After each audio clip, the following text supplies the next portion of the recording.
ஆண்டவனுக்கு கட்டுப்பட்டு அவன் மட்டும்தான் தொடர்ந்து வாழக்கூடிய கடகராசி அன்பு சொந்தங்களுக்கு வணக்கங்க. எல்லாரும் எப்படி இருக்கீங்க? இந்த கடகராசிக்காரங்க 12 ராசியிலேயே வித்தியாசமானவங்க. என்னம்மா சொல்ற? ஆமா, இவங்களுக்குன்னு ஒரு உலகத்தை படைச்சு அதுல வாழ்ந்துட்டு இருப்பாங்க. கற்பனை சக்தி அபாரமா இருக்கும். தனக்கான சந்தோஷத்தை தானே உருவாக்கிப்பாங்க. கற்பனையிலாவது நல்லா இருந்துட்டு போவோமே. கடகம் இப்போ உயிர் வாழ்றதே அந்த கற்பனையில தான். ஏன்னா கஷ்டம் வெளியே சொல்ல முடியாத கஷ்டம். நான் எப்போ வாயை திறந்து சொல்லுவனோ என் கஷ்டத்தை, அதை நீ கொண்டாட காத்துக்கிட்டு இருக்க. அந்த ஒரு சந்தோஷத்தை மட்டும் உனக்கு தரமாட்டேன். இந்த ஒரு மைண்ட் செட்ல மட்டும் தான் கடகராசிக்காரங்க எதிரிகளுக்கு சிம்ம சொப்பனமா வாழ்ந்துகிட்டு இருக்கும். எதிரி நினைக்கிறாங்க, எதிரி வீட்டார் நினைக்கிறாங்க, சூழ்ச்சி எப்படா இவளை வீழ்த்தலாம், நல்லாவே இருக்கா பாரு. இவங்க ஒரு விஷயத்தை செய்யணும்னு முன்ன வைப்பாங்க காலை. உடனே உன்னாலாம் செய்ய முடியாது, நீனா அப்படிதான் இப்படிதான்ற மாதிரி கூட போறதவங்க ஏன் பெத்தவங்களே கடகராசியை மட்டம் தட்டிட்டு தான் இருப்பாங்க. இல்லைன்னு மறுக்க முடியுமா? ஆனா எதை பத்தியும் கவலை கிடையாது. எனக்கு நீ ஒன்றும் நல்லவன சர்டிஃபிகேட் கொடுக்க வேணாம், எனக்கு நீ நல்லவன சர்டிஃபிகேட் கொடுக்க வேணாம், யாரும் எனக்கு பண்ண வேணாம். கடகங்கிறவங்க பாசத்துக்கு கட்டுப்பட்டவங்க. பல துரோகங்களை உறவுகளாலவே அனுபவிச்சிருக்கீங்க. இப்போ வரைக்குமே நிறைய சூழ்ச்சிகள் சொந்த பந்தங்கள் தான் உங்களுக்கு பண்ணியிருக்காங்க. ஏன் எல்லாரும் ஏதாவது ஒரு பிரச்சனைனா உங்களை தூக்கி உள்ள போட்டுருவாங்க. நீ தான் காரணங்கிற மாதிரி. நீங்க என்ன பண்ணுவீங்க?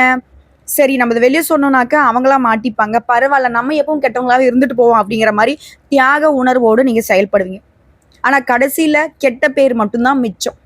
அதை பத்தி என்னைக்கும் நம்ம கவலைப்பட்டதும் இல்லை. இனி யார் கொடுக்கக்கூடிய கெட்ட பெயரையும் தாராளமா ஏத்துக்க ரெடி தான்.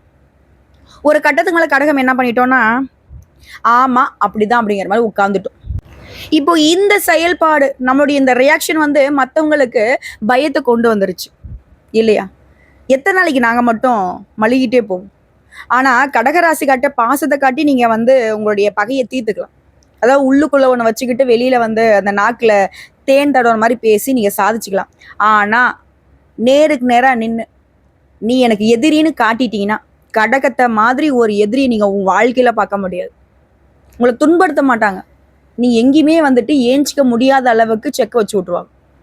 என்ன கடகராசிக்காரங்களே, நம்மளாம் சூழ்ச்சி பண்ண ஆரம்பிச்சா ஒருத்தங்களும் மிஞ்ச மாட்டாங்க இல்லையா? அது ஒரு புறம் இருக்கட்டும்மா. இந்த மாதிரி தரங்கட்டவங்களை பற்றிலாம் யோசிக்கிறதுக்கு எனக்கு நேரம் இல்லை. நீ சொல்ல வேண்டிய விஷயத்த சொல்லு. ஏதாவது நல்லது நடக்குமா? எனக்கு ஏதோ கொஞ்சம் ஆறுதல் தர மாதிரியாவது பேசி விடு.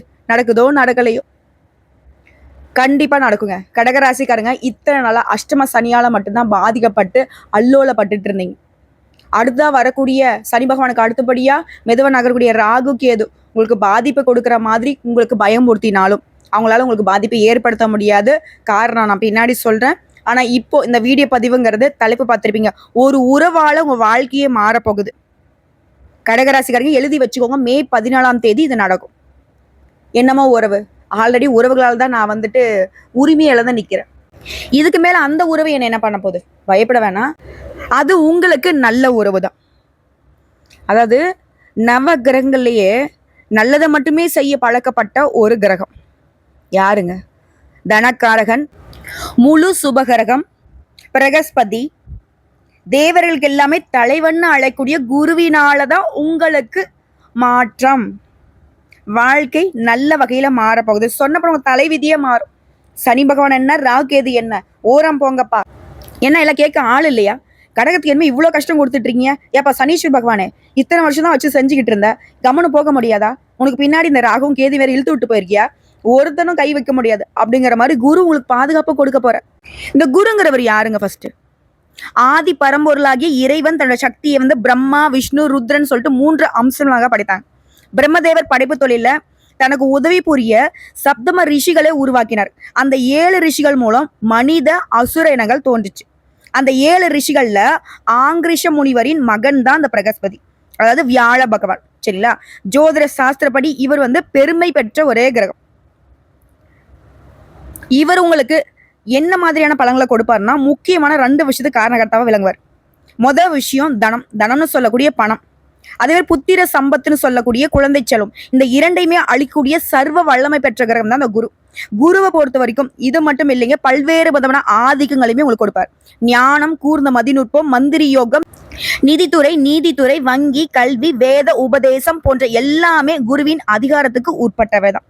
குருவுடைய அருள் இருந்தா இந்த எல்லா துறைகளுமே நீங்க பிரகாசிக்க முடியும். குறிப்பா திருமணம், எல்லாருடைய வாழ்க்கையிலும் திருமணங்கிறது எவ்வளவு முக்கியம், அதை இவர் மனசு வச்சதான் நடக்கும். அதே போல குருவை பொறுத்த வரைக்கும் எந்த ஸ்தானத்தை பார்க்கிறாரோ அந்த ஸ்தானம் தான் பலமும் விருத்தியும் அடையும். சோ அந்த வகையில இந்த குரு பயிற்சி கடகத்திற்கு மங்களகரமான அதிர்ஷ்டத்தை கொடுக்க போகுது. இப்போ பொதுவா கடகம் அப்படின்னாவே என்னங்க, நிறைய கஷ்டத்தை தாண்டி தான் வந்திருக்கோம். அப்போ இவங்க என்ன முட்டாளா, இவங்க என்ன ஏமாளியான்னு கேட்டீங்கன்னா கண்டிப்பா கிடையாது. திட்டம் போட்டு செயலாற்றுவதில் கடகத்தை மாதிரி ஒரு வல்லவர்களை நீங்க பார்க்கவே முடியாது. அதே போல கற்பனை சக்தியில சிறந்த விளங்கக்கூடியவங்க இந்த கடகராசி தான். மேக்சிமம் கலைத்துறையில சாதிக்கூடியவங்களும் இந்த கடகராசிக்கு உட்பட்டு தான் வருவாங்க. ஆளுமை மிக்கவங்க, இவங்க நினைச்சதை அடையிற வரைக்கும் சோர்ந்தே போக மாட்டாங்க. எத்தனை தடைகள் வந்தாலும் சரி முடிஞ்சா தகர்த்தெறிவாங்க. ஆனா இவங்க அதை தாண்டியே குதிச்சிருவாங்க. தான் இலக்கை அடையணும், வெற்றி இலக்கு மட்டும்தான் இவங்களுடைய நோக்கம். அதுக்காக உசுரையும் கொடுக்க தயங்க மாட்டாங்க. ஸோ இப்படி தீவிரமா செயல்படக்கூடியவங்களாக இருந்தாலும் அன்புக்கு கட்டுப்பட்டவங்க, தாய் உள்ளம் கொண்டவங்க, ஒரு ஈயரும்புக்கு துரோகம் நினைக்காதவங்க, இதுதாங்க இவங்களுக்கு மைனஸா வந்து நிக்குது. ஏன் கடகராசிக்காரங்களே, ஏங்க ஒருத்தங்களை வந்து ஏத்து பேசி பாருங்க, பேச மாட்டாங்க. ஏத்து பேசுனா ஒருத்தன் முன்னாடி நிக்க முடியாது. இப்படிப்பட்ட உயர்ந்த உள்ளம் படைத்த தேவர்களுக்கு இணையான குணம் கொண்ட கடகத்திற்கு கடகம் சொல்றதா இல்ல கடவுளின் குணம் படைத்தவங்கன்னு சொல்றதா? உங்களுக்கு இந்த குரு கொடுக்கக்கூடிய விஷயங்களை குறிப்பா சுருக்கமா சொல்றேன். குபேர யோகத்தை, கோடீஸ்வர யோகத்தை இவர் கொடுக்க போற. அதாவது அடுத்த ஒரு வருஷத்துக்கு உன் முயற்சிக்கு வெற்றி, முன்னேற்றத்தை தரும். தொழில் ரீதியா பல வளர்ச்சிகளை கொடுத்து பெரிய செல்வந்தர்களாக கடகராசிக்காரங்களை மாத்தி வைக்க போற. குரு பார்க்கறதுனால பெட்டி பெட்டிய பணவரவு இருக்க போகுது.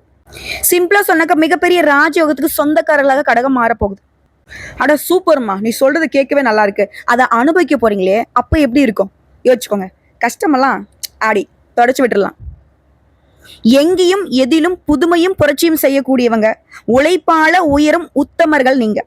உங்களுக்கு திருக்கணித பஞ்சாங்கத்துப்படி மே மாதம் 14ஆம் தேதியில இருந்து உங்க ராசிக்கு 12ஆம் இடத்துல வந்து அமரக்கூடிய இந்த குருவினால இதுவரை லாபஸ்தானமாகி 11ஆம் இடத்துல இருந்துகிட்டு பல்வேறு வகையில சாதகமான நிலையை உருவாக்கி கொடுத்தவரு இப்ப 12ஆம் இடத்துக்கு வந்து அமர்வதுங்கிறது நிதானத்தை மட்டும் கடைபிடிக்க சொல்றார். மற்றபடி நம்பிக்கைக்கு உரியவராக இருந்தாலும் கூட குடும்ப ரகசியங்களை வெளியில பகிர்ந்துக்க கூடாது. தியானம், யோகா பயிற்சியில ஈடுபட்டு மனசை வந்து புத்துணர்ச்சியா வச்சுக்கோங்க. குலதெய்வ கோயில்களுக்கு அடிக்கடி போயிட்டு வாங்க. குலதெய்வ கோயில்களுக்கு விழாக்களை எடுத்து நடத்துங்க. 12ஆம் இடம்ங்கிறது எனக்கு பாதிப்பு தர மாதிரி ஒரு சிலர் சொன்னாங்களே, நிச்சயமா கிடையாது. நிதானம்ங்கிறது தான் உங்களுக்கு பிரதானமா பார்க்கப்படுது. இந்த ஒரு விஷயத்த மட்டும் கெட்டியா படிச்சுட்டா கடக ராசிக்காரங்க எப்பேற்பட்ட சவாலையும் அழகா சமாளிச்சிடலாம். குரு பகவான் உங்க ராசிக்கு 4ஆம் இடத்தை பார்வையிடுறார். தாயினுடைய ஆரோக்கியம் சிறப்பா இருக்கும். தாய் வழி சொத்துக்கள் கிடைக்கிறதுக்கு வாய்ப்பு இருக்கு. கூடா பழக்க வழக்கங்கள் உள்ளவர்களுடைய நட்பை துண்டிச்சுக்கோங்க. குரு பகவானுடைய பார்வை 6ஆம் இடத்தை பார்க்கறனால எதிர்பாராத செலவுகள் இருக்கும். அந்த செலவுகள் உங்களுக்கு சுப செலவுகளா இருக்கும், பயப்பட வேண்டாம். அதே மாதிரி கோர்ட்டு கேஸ் வழக்குகள் இழுபறியாக இருந்தாலும் இப்போ இந்த குரு பகவானுடைய பார்வையில உங்களுக்கு பலன் அப்படிங்கிறது சாதகமா இருக்கும். பழைய கடன்ல ஒரு பகுதியை பைசல் செஞ்சிருவீங்க. பெரிய நோய் இருக்குது அப்படின்னு சொல்லி பயப்பட்டிருந்த நீங்க மருத்துவ சிகிச்சைனால முழுசா குணமாக போறீங்க. அதே போல வெளிநாடு செல்லக்கூடிய யோகம் இருக்கு. மறைமுக எதிர்ப்புகள் நீங்குது. குரு பகவானுடைய பார்வைங்கிறது 8ஆம் இடத்தையும் பார்க்கறதுனால பணவரவு உண்டு. ஷேர் மூலம் பணம் வரும். சேமிக்க முடியாதபடி வரவு அதிகமாகும். ஆரோக்கியம் கூடும். முன்கோபத்தை குறைச்சிக்கிறது நல்லது. அதே போல குரு பகவானுடைய நட்சத்திர சஞ்சாரங்கிறது உங்களுடைய ஒரு புண்ணியாதிபதியும் ஜீவனாதிபதியுமான செவ்வாயின் நட்சத்திரத்துல 14/5/2025 முதல் 13/6/2025 வரைக்கும் குரு பகவான் போவதனால எடுத்த காரியங்கள் எல்லாமே வெற்றி அடையும். வீடு வாங்குறது, மனை வாங்குறது, சொத்துக்கள் வாங்குறதுக்கு அட்வான்ஸ் பணம் கொடுக்கறது, இந்த மாதிரியான யோகங்கள் அமையும். புதுசா வண்டி வாகனம் வாங்கக்கூடிய யோகம் இருக்கு. திடீர் யோகங்கள்ங்கிறது எந்த வகையில் வேணா வருங்க. இந்த நேரத்தை தாண்டி ராகு நட்சத்திரத்துல குரு போகிறப்போ சின்ன சின்ன தடங்கள் வரும். அதே மாதிரி பணம் கொடுக்கல் வாங்கலும் ரொம்ப கவனமா இருக்கு. யாரை நம்பி ஒத்த பைசா கூட கொடுத்துறீங்க, பணம் கொடுத்தீங்கன்னாக்க ஏமாற வேண்டிய சூழ்நிலை வரும். இரவு நேர பயணங்களை தவிர்த்துக்கோங்க. குடும்பத்திலுமே சின்ன சின்ன விவாதங்கள் வரும். அதையும் வந்துட்டு அன்பா அரவணைச்சு குடும்பத்தை வந்து வழி நடத்திக்கோங்க. அதே போல உங்களுடைய 6வது வீட்டுக்கும் 9வது வீட்டுக்கும் உரியவராக குரு பகவான் தன்னுடைய நட்சத்திரத்திலேயே 13/8/2025 முதல் 1/6/2026 வரைக்கும் செல்வதனால எல்லா வகையிலுமே வெற்றி தரக்கூடியதாக இருக்க போகுது. இருந்தாலும் ஆரோக்கியத்துல கொஞ்சம் அக்கறை வச்சுக்கணும். அங்கீகாரம் இல்லாத நிதி நிறுவனங்களை எந்த ஒரு முதலிடம் செய்யக்கூடாது. கோயில் விழாக்களை முன்ன நின்று நடத்துவீங்க. பிள்ளைகள் எல்லாமே நல்லபடியா நடந்துப்பாங்க. அறகுறையா நின்று போனா வீடு கட்டுற பணி, இல்ல ஏதாவது பில்டிங் கட்டுற பணியாக இருந்தாலும் சரிங்க, இப்போ வந்து தொடங்கி கட்டி முடிச்சு பால் காய்ச்சிருவீங்க. பேச்சுக்கள்ல மட்டும் நிதானம் தேவை. குடும்பத்துல விட்டு கொடுத்து நடந்துக்கோங்க. மத்தபடிங்க எங்கும் வெற்றி, எதிலும் வெற்றி. உத்தியோகம் பண்றீங்களா, வியாபாரம் பண்றீங்களா, எல்லாத்துலயுமே பெரும் வளர்ச்சியை பார்க்க போறீங்க. ஒட்டுமொத்தமா அந்த குரு பேச்சுங்கிறத ஆதாயத்தையும் அனுகூலத்தையும் அதிர்ஷ்டத்தையும் மட்டுமே தந்து முடியுது. அதாவது இது வரைக்கும் பார்த்தது கடக ராசிக்காரர்களுக்கு இந்த குரு பயிற்சிங்கிறது பொதுப்படியே எந்த மாதிரி அதிர்ஷ்டத்தை கொடுக்க போகுதுங்கிறத தெளிவா பார்த்துட்டோம். அது நமக்கு ஒரு மாதிரி சந்தோஷத்தையும் ஏற்படுத்தியாச்சு. இப்ப கடகராசியில் கூட ஒவ்வொரு நட்சத்திரத்துக்குமே பலன்கள் வேறுபடுமா? ஆமாங்க, வேறுபடும். அப்போ அந்த நட்சத்திரத்துக்கு தனிப்பட்ட முறையில குரு என்ன மாதிரியான பலன்களை கொடுக்க போறார் தெளிவா தெரிஞ்சுக்கலாம். கடகராசி புனர்பூசம் நட்சத்திரம் 4ஆம் பாதம், யோகமான காலம். ஒரு விஷயம் சொல்றேன் கேட்டுக்கோங்க. இந்த பாஷா படத்துல ரகுவரன் சொல்வார் இல்லையா, கொஞ்சம் அங்க பாருன்னு இல்லையா, உடனே நம்மளுடைய ரஜினி சொல்லுவாரு, கொஞ்சம் அங்க பாரு கண்ணான்னு சொல்லுவாங்க. அந்த மாதிரி சனி பகவான் விட்டுட்டு போயிட்டு ராகுக்கு எது நமக்கு வம்படிக்க வந்தாலும் இப்ப நம்ம தைரியமா சொல்லலாம், கொஞ்சம் அங்க பாரு குரு வந்துட்டாரு இனி ஓடி போயிடு அப்படிங்கிற மாதிரி நம்ம காலரை தூக்கி விட்டுக்கலாம். அந்த அளவுக்கு யோகம். சோ ஒட்டுமொத்தமா குருவுடைய பார்வைங்கிறது உங்க ராசியில 5, 7, 9ஆம் இடத்தை பார்க்குது. இதன் காரணமா குடும்பத்துல சுபிக்ஷ நிலை உண்டாகுது. கடன் வம்பு இந்த நிலை ஏதாவது இருந்தா அது அப்படியே மாறும். உறவுகள் பலப்படுது. பூர்வீக சொத்துக்கள்ல ஏற்படுத்த பிரச்சனைகளுக்கு முடிவு வருது. தந்தையாருடைய சொத்துக்கள் உங்க கைக்கு வரும். சிலருக்கு வாரிசு அடிப்படையில தந்தையாருடைய வேலை கிடைக்கும். குழந்தை பாக்கியத்துக்காக காத்துட்டவங்களுக்கு உங்களுடைய வேண்டுதல்கள் பலிக்கும். அதே போல ஒரு சிலருக்கு 2வது குழந்தை பாக்கியம் கிடைக்கும். அடுத்த திருமண வயதுல இருக்கவங்களுக்கு மனமேடை ஏறக்கூடிய யோகம் இருக்கு. தம்பதிகளுக்கிடையே கருத்து வேறுபாடு இருந்தா அது விலகி போகும். கூட்டுத்தொழில் செய்யறவங்களுக்கு லாபம் அதிகமாகும். புதுசா வீடு வாங்குறது, சொத்து வாங்குறது, இப்படி உங்களுடைய கனவுகள் எல்லாமே இப்ப நனவாக போகுது. இது இல்லாம உடல் பாதிப்புகள் விலகுது. தொழிலும் சரி, வேலையிலும் சரி, உங்களுக்கு இருந்த எதிர்ப்புகள், மறைமுக தொல்லைகள் இருந்த இடம் தெரியாமல் ஓடி போகும். இழுபறி வழக்குகள் உங்களுக்கு சாதகமா முடியும். அதே போல உங்களுடைய செல்வாக்கை மறைக்க நினைச்சு எதிரிகள் மேற்கொண்ட முயற்சிகள் எல்லாமே நிறைவேறாமல் போகும். உங்களை எதிர்க்க முடியாம தலைமறைவா ஓடிடுவாங்க. இதை எடுத்து தாய் வழி உறவுகளுடைய ஆதரவுங்கிறது உங்களை பாதுகாத்து நிக்குதுங்க. இன்னும் பொது பலன்களா சொல்லணும்னா கடகராசிக்கு குரு உச்சங்க. இதன் காரணமா யோகமான பலன்கள் மட்டுமே உங்களை வந்து சேரும். இவர் கூடவே சூரியன் செவ்வாயுடைய சஞ்சாரமும் உங்களுக்கு பெருமளவுல நன்மைகளை உண்டாக்க போகுது. வசதி வாய்ப்பை அதிகரிச்சு கொடுக்குறாங்க. அது தொழில் ரீதியா தொழில்ல கூடுதல் அக்கறை காட்டுவீங்க. முதலீட்டிலும் சரி, உற்பத்திலும் சரி கொஞ்சம் கவனம் வச்சுக்கோங்க. மற்றபடி எல்லா விதங்களுமே ஏன் வேளாண் துறையில கூட லாபம் கூடும். அடுத்து பணியாட்கள், தனியார் துறையா அரசாங்க துறையா, ஆண்களோ பெண்களோ ஒருத்தர் கீழே கை கட்டி வேலை பார்க்குற கூலி வேலை செய்தாலும் சரி உயர்வு ஏற்பட போகுது. உங்களுடைய எதிர்பார்ப்புகள் பூர்த்தி ஆகுது. நெருக்கடிகள் இல்லாமல் போகுது. அரசு வேலையில் இருக்கிறவங்களுக்கு எதிர்பார்த்த இடமாற்றம் கிடைக்கும். குடும்பத்தை விட்டு பிரிஞ்சிருந்தாங்க, இப்ப குடும்பத்தோட ஒன்று சேர போறீங்க. அடுத்து பெண்களை பொறுத்துக்கம் படிப்பு, வேலை, திருமணம் எல்லாமே உடைய கனவுகள் எல்லாமே நனவாக போகுது. சிலருக்கு குழந்தை பாக்கியம் கிடைக்கும். கணவர்கிட்ட ஏற்படுத்த பிரச்சனைக்கு முடிவு வருது. உறவுகள் மத்தியில செல்வாக்கு உயர்ந்து, பொன் பொருள் சேருது. எதிர்பார்த்த இடமாற்றம், பிள்ளைகளுடைய நலன்ல அக்கறை கூடுது. அடுத்து கல்வியை பொறுத்திருக்கும். படிப்புல அக்கறை வச்சுக்கோங்க. ஆர்வமும் இருக்கும், அக்கறையும் உண்டாகும். நீங்க எதிர்பார்த்த மதிப்பெண்கள் வரும். பொது தேர்வுகள்ல விரும்பிய கல்லூரி மற்றும் விரும்பிய பாடப்பிரிவுகள்ல சேரக்கூடிய நிலை இருக்கு. அடுத்த ஆரோக்கியத்தை பொறுத்திருக்கும். உடல்நிலையில கொஞ்சம் கவனம் வச்சுக்கோங்க. மற்றபடி பெருசா எந்த ஒரு தொந்தரவும் இருக்காது. அடுத்து குடும்பத்தை பொறுத்திருக்கும். நிம்மதி உண்டாகுது. வசதி வாய்ப்புகள் கூடுது. சேமிப்பு உயருது. சுப நிகழ்ச்சிகள் அடுத்தடுத்து நடக்கும். தம்பதிகளிடையே ஒற்றுமை உண்டாகுது. ஒற்றுக்கொற்று புரிந்து செயல்பட போறீங்க. சொந்த வீடு, வாகனம் அமையும். பிள்ளைகளுடைய நலன்ல அக்கறை கூடுது. உங்களை பொறுத்த வரைக்குங்க பரிகாரம் ஆலங்குடி குரு பகவானை அனுதினமும் வழிபாடு செய்ய நன்மைகள் அதிகமாகும். அடுத்து பூசம் நட்சத்திரம், யோகத்தின் உச்சங்க. குறிப்பா இந்த நட்சத்திரத்தை சேர்ந்தவர்களுக்கு திருமணம் நடக்கும். குருவால சொந்த வீடு, வாகனம் அமையும். வரவு அதிகமாகும்.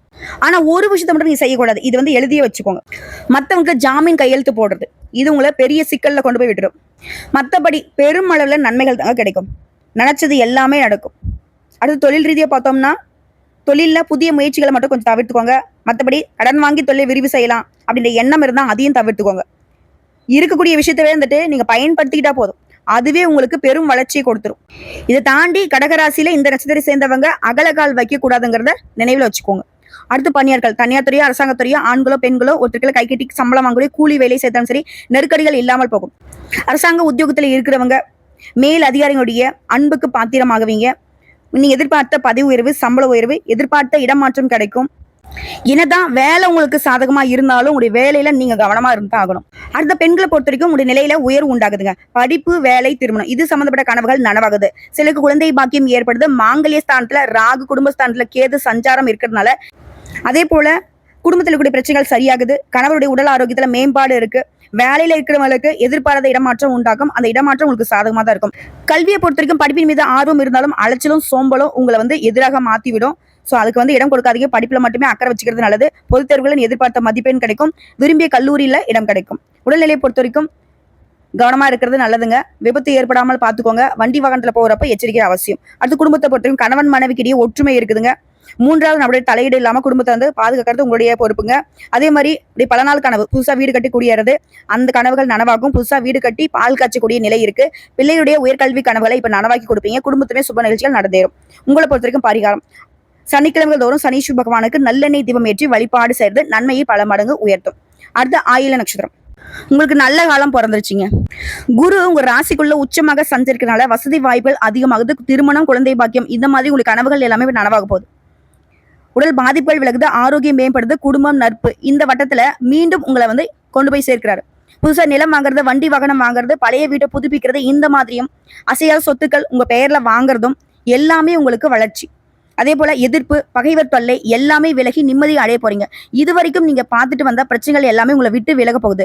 வாழ்க்கையில புதிய நம்பிக்கை உண்டாக போகுது. தொழில் மீண்டும் முன்னேற்றம் அடையும். வருமானம் அதிகமாகும். கோர்ட்டு கேஸ், வழக்கு, வம்பு, சண்டை, சச்சரவு எல்லாமே நீங்க போகுது. சாதகமான நிலை உருவாக போகுது. இதோட நினைச்ச வேலைகள் எல்லாமே நடந்தேறும். மேலும் குருவுடைய பார்வையினால சுப பலன்கள் மட்டுமே உண்டாகும். இதே நேரத்துல சூரியனும் செவ்வாயோட சஞ்சாரம் கூட உங்களுடைய நிலையை உயர்த்தி வைக்கிறாங்க. அடுத்து தொழில் ரீதியா கூடுதல் அக்கறை எடுத்துப்பீங்க. உங்களுடைய தொழிலை பொறுத்த வரைக்கும் நீங்களே மேற்பார்வையிடணும். மற்றவங்களை நம்பி முழுசா பொறுப்புகளை ஒப்படைக்காதீங்க. ஏன்னா எப்பவுமே கடகராசிக்கு மற்றவர்களால தொல்லைகள் மட்டும்தான் மிச்சம். சாதகமான பலன்கள் ஒரு நாளும் கிடைக்காது. அதை மனசுல வச்சுக்கோங்க. மற்றபடி தொழில் ரீதியா கொடி கட்டி பறக்க போறீங்க. அதே பணியாட்களை பொறுத்த வரைக்கும் ஆண்களோ பெண்களோ, தனியார் துறையோ அரசாங்கத்துறையோ இந்த காலகட்டத்தில் செய்து வரக்கூடிய தொழில கவனம் இருக்கணும். நிர்வாகத்தை அனுசரித்து நடத்துக்கோங்க. மற்றபடி எல்லா விதங்களுமே வெற்றி உண்டு. அடுத்து பெண்களை பொறுத்த வரைக்கும் பாதிப்புகள் விலகுது. நீங்க இது நாள் வரைக்கும் பார்த்துட்டு இருந்த சங்கடங்கள் இருந்து விடுதலை கிடைக்குது. படிப்பு, வேலை, திருமணம் இது போன்ற கனவுகள் எல்லாமே இப்ப நனவாகுது. கணவருடைய ஆதரவு பெருகுது. சொத்துக்கள் வாங்கக்கூடிய யோகம் இருக்கு. பொன் பொருள் சேருது. அடுத்து கல்வி நிலையை பொறுத்த வரைக்கும் படிப்பின் மீது அக்கறை உண்டாகுது. தவறான நண்பர்களுடைய பழக்க வழக்கங்களை முற்றிலும் தவிர்த்துக்கோங்க. படிப்புல அக்கறை வச்சுனாக்கா பொதுத் தேர்வுகளில் எதிர்பார்த்த மதிப்பெண் கிடைக்கும். அதே போல விரும்பிய கல்லூரிகளில் இடம் கிடைக்கும். அடுத்த ஆரோக்கியத்தை பொறுத்த வரைக்கும் எதிர்பாராத சங்கடங்கள் தோன்றி மறியும். சிலருக்கு என்ன நோய்ங்கிறது தெரியாம மருத்துவர்கிட்ட போயிட்டு வருவீங்க. அதெல்லாம் இருக்கக்கூடாதுனாக்கா ஆரோக்கியத்தில் எப்பவுமே அக்கறை வச்சுக்கோங்க. அடுத்து குடும்பத்தை பொறுத்த வரைக்கும் தான் குடும்பம், தான் பிள்ளைகள் இந்த மாதிரி யோசிச்சு எந்த ஒரு பிரச்சனையும் போகாம வாழ்ந்தீங்க அப்படின்னாக்கா சிறப்பான குடும்ப வாழ்க்கை அமையும். தம்பதிகளை பொறுத்த வரைக்கும் ஒருத்தருக்கு அனுசரிச்சு நடத்துக்கோங்க. அதே போல குடும்பத்தை பொறுத்த வரைக்கும் மூன்றாவது நபருடைய தலையீடு இல்லாமல் பார்த்துக்கோங்க. ஏன்னா அவங்களால பிரச்சனை வரதுக்கு வாய்ப்பு இருக்கு. மற்றபடி வீடு, வாகனம், வசதி என்று பெருகிட்டே தான் போகும். சொத்துக்கள் சேரும். சுப நிகழ்ச்சிகளும் வீட்டில் அடுத்தடுத்து நடக்கும். உங்களை பொறுத்த வரைக்கும் பரிகாரங்க, அனுதினமும் லட்சுமி நரசிம்மரை வழிபாடு செய்ய நன்மைகள் அதிகமாகும். ஸோ இப்போ வரைக்கும் பார்த்த பொது பலன்கள், நட்சத்திர பலன்கள் எல்லாமே கடகராசிக்காரர்களுக்கு இந்த குரு பகவான் முழுக்க முழுக்க அதிர்ஷ்டத்தையும் நிறைய சூழ்ச்சிகளுடைய முடிச்சுகளையுமே அவிழ்த்து தான் கொடுத்துருக்காரு. அதை கரெக்டாக பயன்படுத்திக்கோங்க. ஸோ இந்த அதிர்ஷ்டமும் வாய்ப்புகளும் நிலச்சிருக்கணும்னாக்கா நீங்கள் செய்ய வேண்டிய ஆலய தரிசனம் மற்றும் பரிகாரம் வழிபாடுன்னு வச்சுக்கோங்க. மதுரை சோழவந்தான் அருகே குருவித்துறையில வீற்றிருக்கும் ஸ்ரீ குரு பகவான் சித்திர ரத வல்லவ பெருமாள் செண்பகவள்ளி தாயாரை வியாழக்கிழமைகள்ல குடும்பத்தோட போயிட்டு வழிபாடு செஞ்சுட்டு வாங்க. அதே போல ஆதரவற்ற முதியோருக்கு உணவு, உடை வாங்கி கொடுங்க. இது உங்களுக்கு எப்பேற்பட்ட தடைகள் இருந்தாலும் சரி அது நீங்கி வெற்றிகள் கிடைக்கும். நிரந்தரமான செல்வம், செழிப்பு, செல்வாக்கு கிடைக்க பெறுவீங்க. வாழ்த்துக்கள்.